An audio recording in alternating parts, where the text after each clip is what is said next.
Butchered dogs on sale in Yulin, South China. On public display, but not meant for wider public view.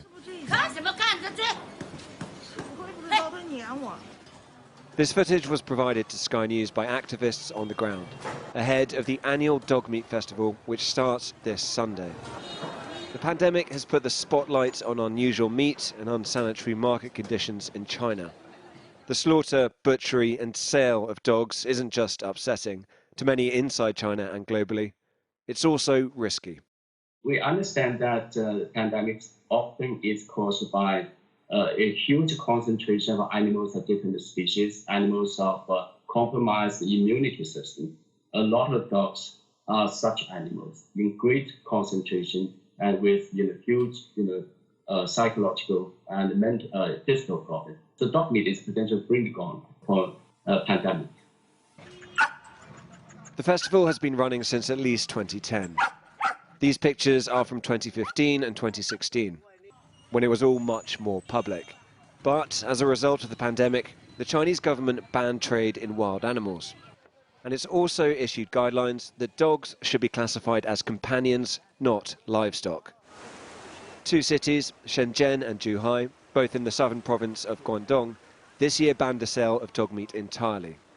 But restaurants specializing in dog meat are still operating in Yulin, in the neighboring province of Guangxi, even if trade is less brisk than before.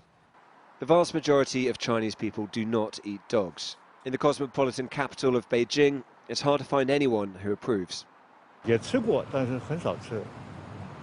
就不喜欢这个。不喜欢是吧？我觉得养殖的应该可以吧，但是我不会去吃狗。而且现在疫情期间还是不要乱吃东西吧，我觉着。对，这应该个人选择吧，因为每个人爱好都不同嘛。反正我是不会去吃这些东西的，包括我的家人啊，我们都不会去吃。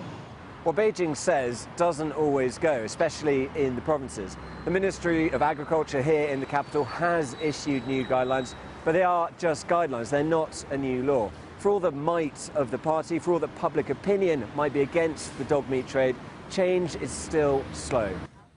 Without a law, limited direct intervention provides the only hope. Activists bought these puppies to save them from the slaughter. 10 were rescued. The hope is to find them homes in the UK. Despite all the cruelty and all the risks of novel disease, the dog meat trade continues. Tom Cheshire, Sky News, Beijing.